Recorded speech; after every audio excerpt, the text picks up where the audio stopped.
Hello guys, sobrang nakakalungkot lang po. Kinain po ng pusa yung sabon ng hamster. Sobrang nakakalungkot lang po talaga. Kahit kailan po niyan, hindi na po tayo mag-vlog ulit. Sa susunod na lang, baka mag-vlog po ako. Sige, kahit wala po akong ipapakita, sa amin na lang kung dalawa ng pinsang ko.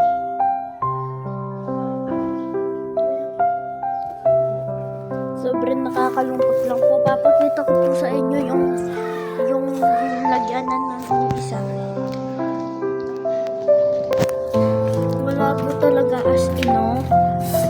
Wala po siya, oh. Wala po, Wala po talaga. Sobrang nakakalungkot lang po. Sa susunod, malapit na po kami magkapera ulit. Bibili po tayo ulit ng sa motor na lang po ako niyan.